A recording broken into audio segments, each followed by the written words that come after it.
Hello, and welcome to the second exciting episode of Ranking the World's Worst People. In this show, we will walk you through some of the world's worst people and give them a score at the end of each episode. Our goal is to put all the worst people who have ever lived in one single ranking league so you know exactly what they have done and how they stack up against each other. Don't forget to like this video, subscribe to our channel, and hit the notifications button so you never miss an episode. Done that? Alright, let's get started. But before we do, this is a big disclaimer. What you'll see in this video will be quite disturbing. We have found a lot of photographs from the actual event and the aftermath. We're not allowed to show you everything, but a lot of what is being shown in this video is not for people under 18 or for those with a faint heart. If you would like to see all our research material, all content we can't put in the YouTube videos, and get exclusive merch and insight, then help us by supporting us on our Patreon site. Alright, let's get started. Not everything in the world is black and white. But when it comes to being good or bad, it's pretty clear where someone stands. When this video is being released is the 42nd anniversary of the Jonestown Massacre, and we've decided to take a look at the man behind it. If you haven't heard about this mass murder-suicide, then you are in for a shocking revelation, so make sure to watch till the end. Who was Jim Jones? On the 13th of May, 1931, James Warren Jones was born in Crete, Indiana. The Jones family was heavily impacted by the financial constraints of the Great Depression, and soon they were rendered homeless. In 1934, 3 years after the birth of Jim Jones, the family moved to Lynn, Indiana, where the Ku Klux Klan, also known as KKK, were very influential. As a young boy, Jim was always tagged as the weird or strange child in the community. He didn't play like the other children, opting instead to spend his time with the older women who encouraged his curiosity. It was from his closeness to the elderly that his fascination with the church began, and soon he started attending the Church of Nazarene, among other denominations. Another significant curiosity that Jim Jones harbored as a child was his obsession with death. He was known to collect dead animals off the road and give them an elaborate burial. As strange as he was, young Jim was very intelligent. He was able to recite long verses from the Bible and often wandered into the forests to preach his ideals to a congregation of animals.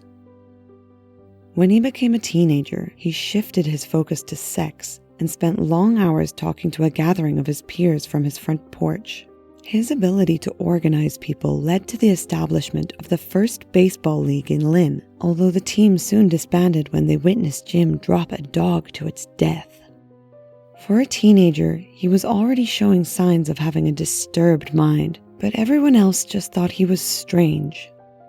In 1945, his parents got divorced and he moved to Richmond, Indiana with his mother. He completed high school while working at the Reed Memorial Hospital, where he met his future wife, Marceline, who was 4 years older than him. He graduated high school in 1949 and got married to Marceline before moving to Bloomington, where he completed his tertiary education. In 1951, the couple moved to Indianapolis, the very heart of KKK, and this is where the story of Jim's radical movement begins. Early ministries, racial integration, and the People's Temple. Still fostering his childhood interest and earnest participation in the church, Jim Jones was given the position of a student pastor at the Somerset Southside Methodist Church.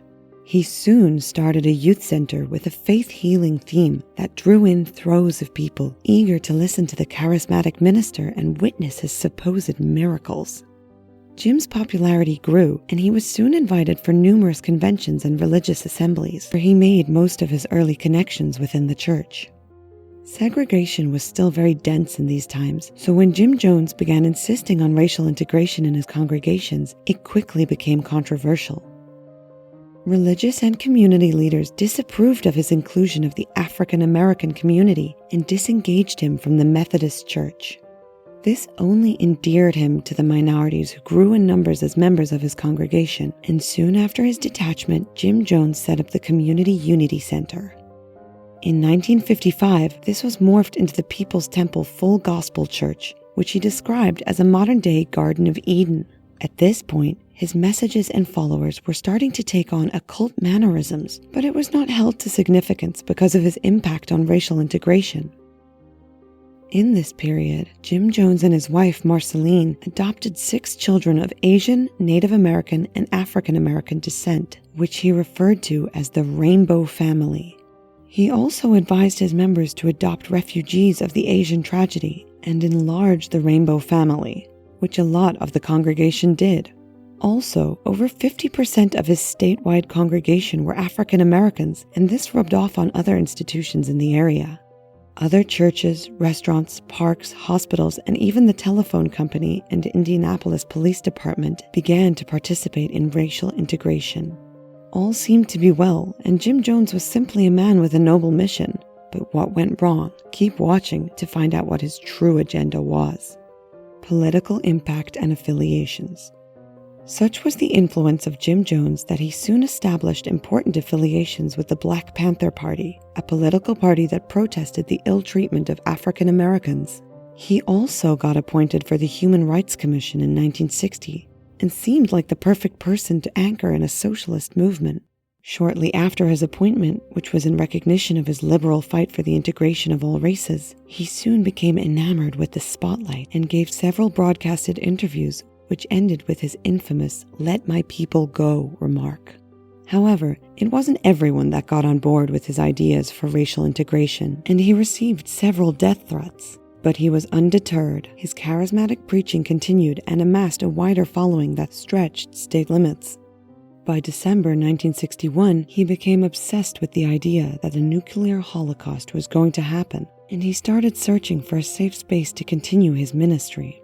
During this period, he relocated to Belo Horizonte in Brazil with his family, but the People's Temple was starting to get bad press, and this fueled his hatred for the government. In 1964, Jim Jones and 140 members of the congregation moved to Ukiah, Redwood Valley in Northern California. 5 years later, the temple already had an official standing in the state and an exponential increase in members.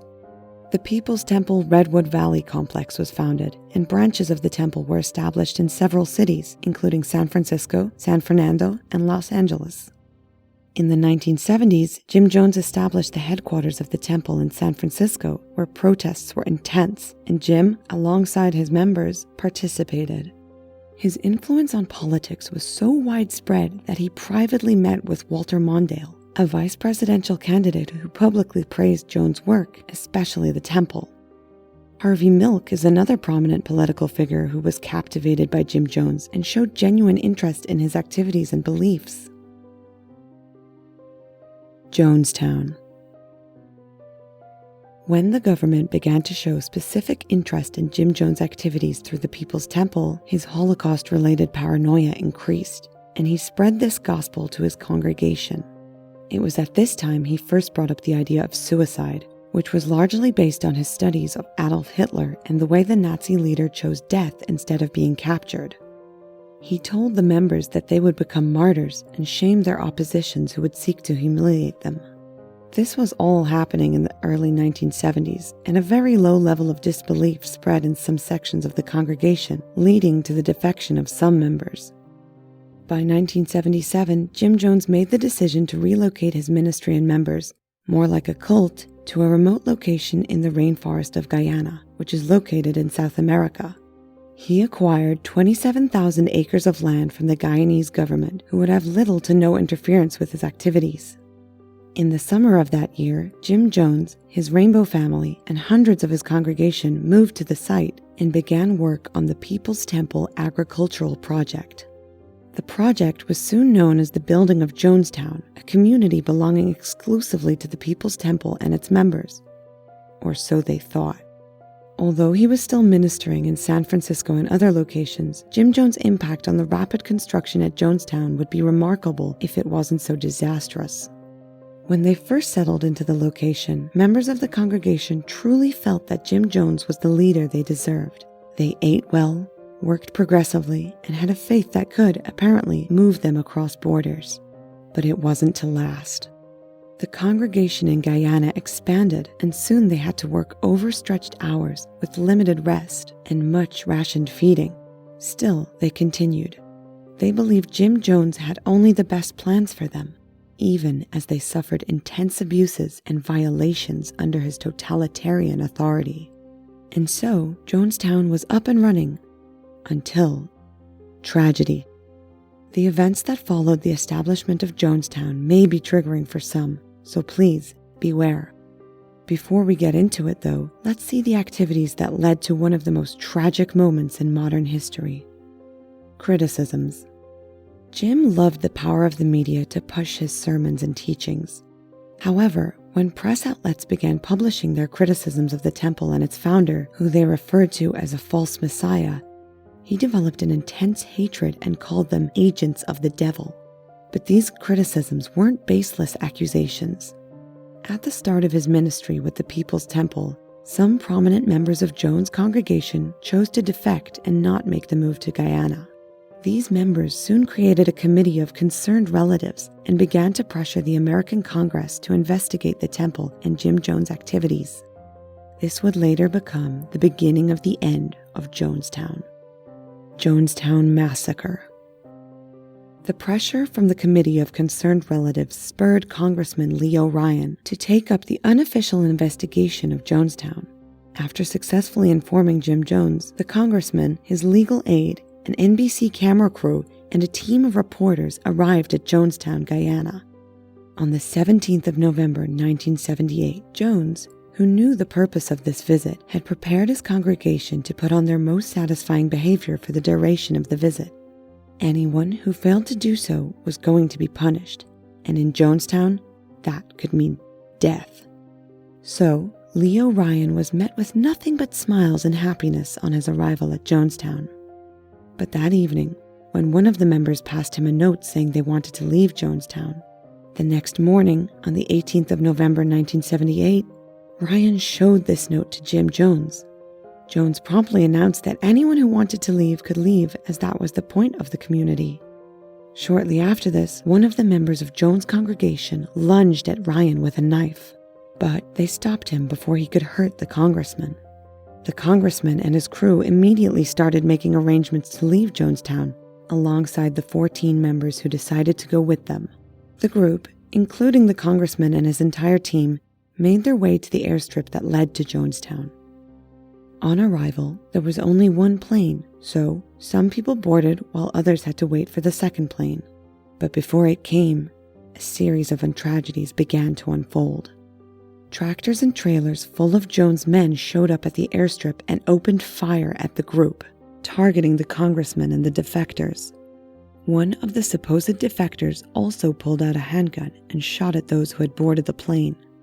Leo Ryan was shot multiple times before he died, alongside 4 other members of his team. The men radioed Jones to inform him, and that is when the next horrors started. Jim Jones told his congregation that the congressman was dead. He told them this meant that the Soviet Union would not help them anymore, and they were on their own if the American army chose to come after them. And as usual, Jim Jones pushed the fear narrative. He shouted from loudspeakers that the army would torture their children, rape the women, and brutalize the elderly. Then he concluded with the message that had been in plan all along. Suicide was going to be their revolutionary act. Amidst cries, resistance, and pleas, with some willingly complying, the members of the People's Temple drank a mixture of cyanide and flavor aid, or they got injected under force. That day, 42 years ago, over 900 people died in Jonestown, and more than 300 were minors under the age of 17. The devastating tragedy rocked the world, and further investigation showed that Jim Jones himself had opted out of the deadly mixture, choosing instead to shoot himself to death. Aftermath. The events on that sad day in 1978 are bound to leave a sour taste in anyone's mouth and mind, but the aftermath holds some rather interesting facts. Here are 5 things that may surprise you about the aftermath of the Jonestown murder-suicide. Jim Jones Jr., who was the first African-American boy to be adopted by Jim Jones, escaped this horrific death because he was in Georgetown and he was playing basketball. A woman and her 3-year-old son, along with a few others who got away from Jonestown during the confusion, survived by running through the rainforest. An elderly member of the congregation slept through everything that happened that day, while in her shack, she woke to find everyone dead on the ground. Several others survived by different means, but it remained the highest single case of American citizen death for a very long time. Controversies. Among the radical beliefs that Jim Jones propagated in his preaching before the unfortunate events of the Jonestown Massacre, these themes were most prominent. Building a utopia or not. His belief in a utopia was to establish a form of communism, but under the image of socialism. The only difference was his idea of communism was more authoritative in practice. He was so much invested in the lives and activities of Adolf Hitler and Father Divine that he had mastered how to manipulate and brainwash his members to believe any and everything he told them. Sexuality. Jim Jones loved to preach about abstention, following the footsteps of Father Divine, who he claimed to have reincarnated. Jim told his congregation that relations between an unmarried woman and man are very wrong, but he was known to have affairs with both men and women. In one of his lengthy sermons, he also told all the members of the People's Temple that all of them were homosexual, and he was the only heterosexual person in the temple. Divinity. Jim's preaching soon started deviating from the foundation of Christianity. He established himself as their only father and friend, making several members denounce their family and even spurring violent intent from the congregation against their families, some of who were defectors of the People's Temple. What do you think? His life and works may have contributed to a lot of racial integration, but the undertones of Jim Jones' actions resulted in an unimaginable tragedy that some people actually lived and, unfortunately, died. Jim Jones was a troubled child who grew up to be the worst possible version of himself, despicable and disillusioned. So let us know what you think about him in the comments section. Did he really have good intentions, or was he one of the most terrible people to walk this earth? Ratings. It is incredibly difficult to come up with a bright side to Jim Jones' story, so rating him is very easy. If 1 is unplugging someone's phone to charge yours, and 100 is stomping on a dog every day for your life, we'd give Jim Jones... How would you rate him? Let us know in the comments below. We will count all your votes, adjust the score, and present the final list at the end of the season. Thank you for watching this episode. Who do you want to see in the next season? Comment down below. We have 8 more episodes lined up with some of the world's worst people, all coming before the end of the year. So don't forget to give this video a thumbs up, hit that subscribe button, and turn on notifications bell so you will know when the next episode is out. Until next time, goodbye.